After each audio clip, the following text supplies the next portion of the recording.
Lagers, Pilsners, India Pale Ales, double IPAs, Doppelbocks, Belgian Goldens. That's right, it's all here on another round of Brewsday Tuesday. Here's DreZ and Big Nate. Mainly double IPAs for this one, for sure. It is Brewsday Tuesday. You Brought to didn't you. get any Belgian Goldens? Not any Belgian Ohio? Goldens up there in Ohio. I'm sure there probably are, but none that I came across. It's Brewsday, brought to you by the Cellar Restaurant and Six Pack Store in downtown Blacksburg. I really need to get out there. It's been a minute since I went to see Mikey, but these actually came from a different beer store, which not a direct competitor to Mikey. It's about 5.5 hour drive away. Again, I think it was just called the Corner Beer Store up in Columbus, Ohio. And I had to buy up some of these because A, I hadn't had any of them. B, they were good bang for your buck and ABV for your buck, and the ratings on the old Untappd were good. So I just popped from Rhinegeist, which is Cincy made, says it right there. Obviously, Ohio, pretty big Ohio brewery. It's called the Juicy Truth. I don't know why I'm doing that. Hazy Juicy IPA. I do like a good juicy IPA. Coming in at 6.5%. It does still have the independent label right there on the can, which I will say, oh man, maybe I should have brought in my battle jacket to show off. So I have the independent craft beer patch on my jacket. Oh, nice. I also have some A Joint Theory patches. And after the Suicidal show, I had a guy come up from behind. Obviously, he saw me because my big A Joint Theory right around the back. And he came up to me and he asked me where I was from. And I told him Virginia. I was like, I thought that might have been the case with the patches. He's like, I saw your A Joint Theory patch and then he just started giving me all these great brewery recommendations, and we just started talking beer for, I don't know, 10 minutes after the Suicidal show, because, I'm not the only one that loves live music and craft beer. They go hand in hand in my book. I feel like the Venn diagram might be an almost complete circle. Without question. But so DreZ was kind enough to bring back from Ohio the Great Lakes Brewing Company Vivacious. And this is a DIPA, 9% ABV. I kind of feel like you got cheated, but it matches my shirt. So yeah, honestly, I was a little, I let you choose. You did. I didn't look at the ABV. Literally just looked at the label. I'm so sorry. I'll share with you. I usually choose the bigger boys, but when you pointed out that the label matches shirt, I was like, well, that's hard to argue. So there you go. So, Great Lakes, obviously a huge, maybe arguably the biggest brewery out of Ohio. I think so. Production wise, and maybe quality. I don't know. That's debatable. But this round, I'm much more familiar with than with the breweries than last Columbus. round. Yeah, Seventh Sons. I'm not sure if I don't know if I've had anything from Seventh Sons before, but Columbus Brewing I had. I think, and I had mentioned this before, that when I think I brought back beers from Sonic Temple to do a show with, and I certainly got some Columbus Brewing before, but I don't know if I've done Seventh Sons before. I don't know. Rhinegeist, obviously we've had those. You can even get Rhinegeist down here, but I have not had the Juicy Truth. So I'm looking forward to it. The color looks pretty good. That's juicy. It does look pretty damn juicy. It's a beautiful brew. So Sonic Temple, I do want to talk about something that kind of, I don't know if frustrates is the right word, but confuses me.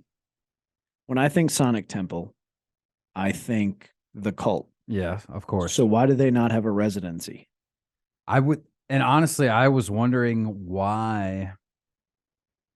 Because if memory serves, the cult didn't even play at the first Sonic. I don't think they've played at any of the. No, well, there's only been two, but you would think that there's a bit of an argument there. They should just. I don't know why they show up. I don't know why they landed on that name and why. It's a cool name. It is it's a good name. But like, look at the imagery on your shirt. Tell me that wouldn't be on a cult limited edition release of Sonic Temple. Yeah, There's an argument here, and I don't know who Ian, I guess it's just Ian at this point. I don't know who his lawyers are, but he's got to get this figured out. Maybe that's part of it, is that nobody, with all the different change of hands of royalty aspects, record labels, companies. Because yeah, at that point, is it the band? Is it the record company? I mean, is it? I don't know, but it's a valid argument, and I think without question, the Cult should play. Probably should have done the first. They could have. Think about it. Think about when you think. I've been drinking. Headlining rock festivals, the Cult probably wouldn't be a headliner at this point. But if you're going to be playing the Sonic Temple, you'd have a bit of an argument. You'd probably get at least higher billing than usual. Yeah, I would imagine. And I mean, after all these years, they still put on a hell of a show. It just seems like there's a missed opportunity. And maybe someone needs to call Danny Wimmer and be like, look, what are you doing? Well, I'll tell you what. Pay the man. Somebody thankfully called Danny Wimmer after day one, because traffic getting out of the festival the first night compared to the rest of the festival was night and day. So Boyd got like the hoity-toity owner's box, premium, gnarly, expensive passes that come with the premium parking. So we're pretty much right up front. And after day one, it took us an hour and a half to get out of the. And it was we were right up front, had our own little like swoop exit. Took an hour and a half. Jeez. When I Googled where our Airbnb was in relation to the venue, it said it's a 3-minute drive, and it took an hour and 10 minutes, an hour and 40 minutes. So were they towing overnight? We kind of asked that question because you were thinking the way I'm thinking, like we could just walk. Well, yeah, it's a 3-minute drive because you're hopping on 71. It would be probably, and they don't want people to know. We were not going to be walking that late, and frankly, we heard multiple people say that the area we were staying in was a bit questionable. But location. It's secure. But an hour and a half the first night, and that was us. The next day, I heard people in other parking say it was like 2.5 hours to get out. That's unbelievable. The next night, from the time we got to our car to the time we pulled into our Airbnb, which in theory is a 3-minute drive, probably 5, whatever, 17 minutes. So nice. He made some calls, and it was a total game changer. 2 observations here. First of all, it's interesting to know that those things can be resolved while the festival is going on, given some troubles. That the next day, locally. Not live, not probably actively, but really what it was. And it was the people directing traffic were not doing it right. I've left many events before, and frankly, it would have been smoother if they just weren't even there. It was making it worse. Yeah. And so I would assume that got brought up, and maybe they just brought in cops that know what they're doing. But man, they obviously just had parking attendants that had no freaking clue how to direct traffic. The other thing I kind of lean on here is National Lampoon Summer Vacation. They show up to Wally World. Granted, it wasn't open at the time. Clark had the foresight to park at the back of the lot.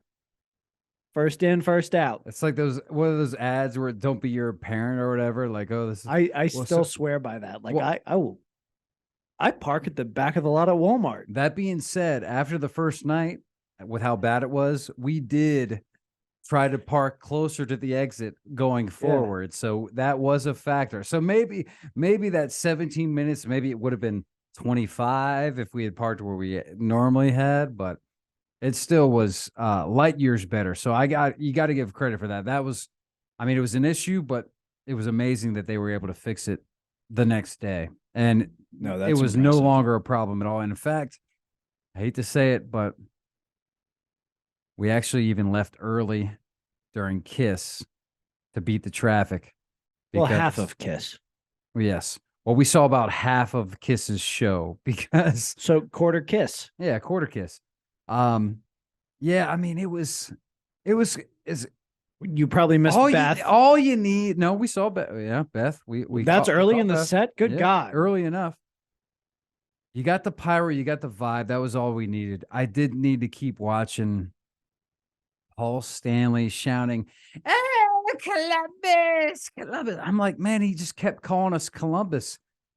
And I could be wrong, but I'd imagine 98% of people in attendance do not live in Columbus. In fact, I would even venture to say that 80% of those in attendance aren't even in Ohio. I'll give you Ohio. You can call us Ohio, But but Columbus specifically, yeah. I don't know. And, you know, He bothers me.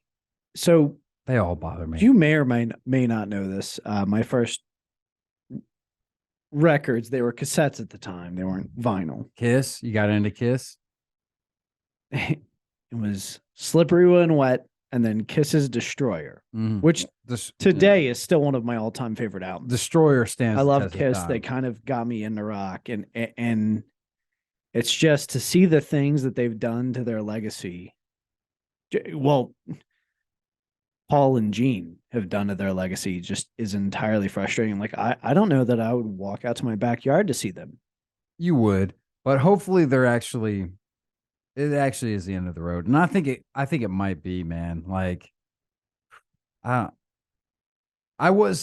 actually did at one point hoisted up BB and probably got a hernia doing it because, you know, given my current state. You're back. Because I wanted her to see the platform gnarly boots that they're walking around in. Because it is impressive that they're wearing these get-ups that must weigh at least 70 pounds.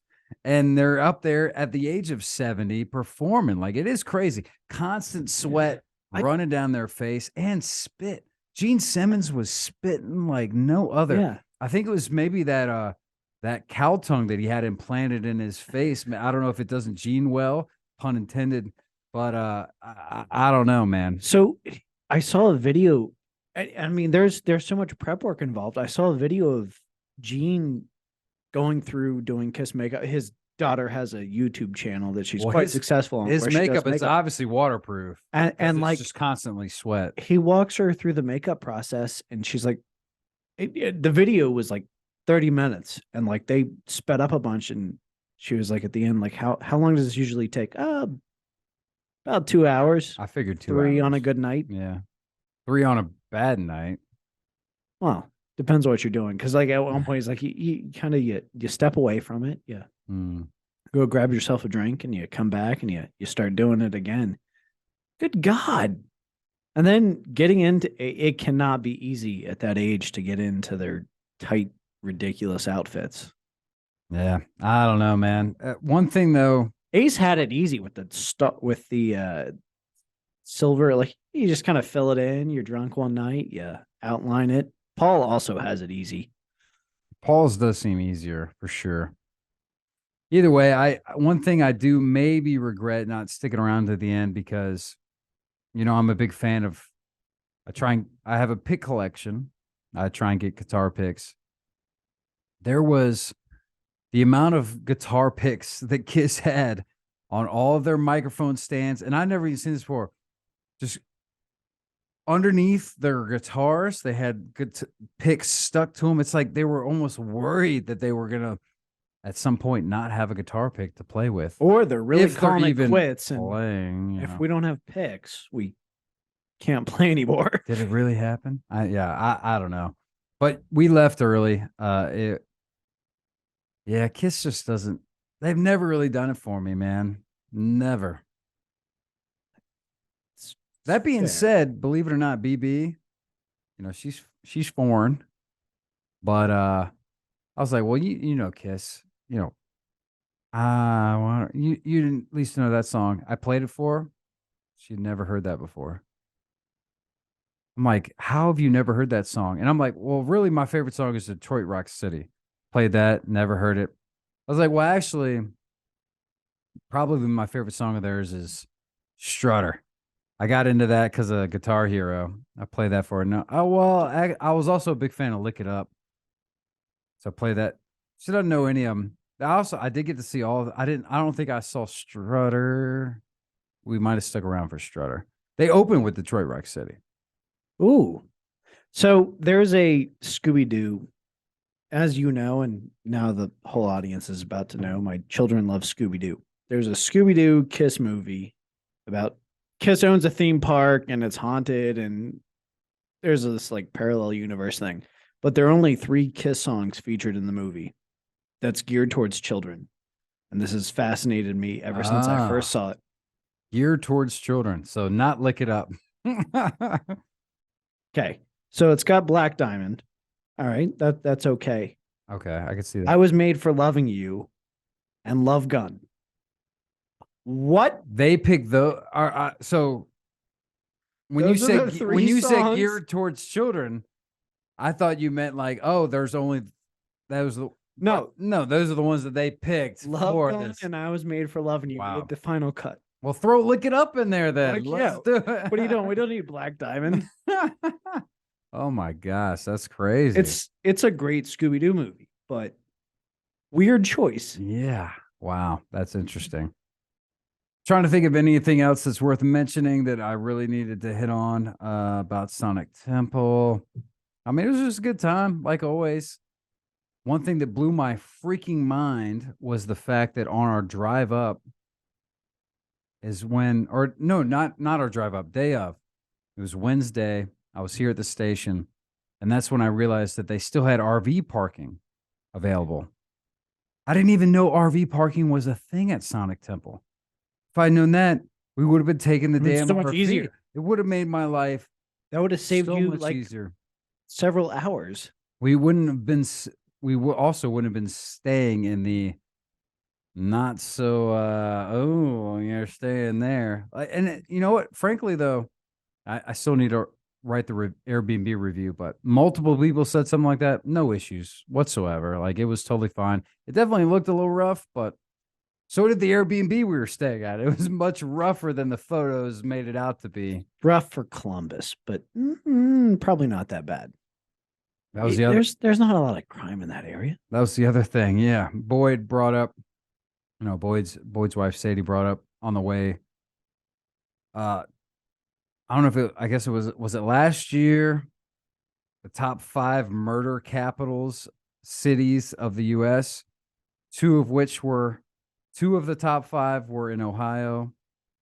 It was Cleveland and Columbus coming in at 3 and 4.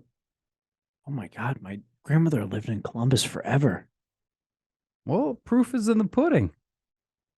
Well, Not everybody gets murdered. there was a malpractice lawsuit, but that's not for here. All right, that's a wrap. Clearly is the time to wrap it up. Rhinegeist, Cincy Made, Truth, Juicy Truth. This is good. Easy, going down. A nice hazy. A little light for a hazy, though, now that I'm looking at it and thinking about it. Only 6.5%. I'll give this one a 4. I'm vibing with the Vibacious, Great Lakes Brewing Company, doing it again. I feel like that. Brilliant label. I think this is the standout beer of the show. I thought that was going to be the winner of the bunch. 475. 475. There we go. I did go to a couple different breweries while I was up there. I may or may not have some beers from one of those breweries. In fact, I definitely do.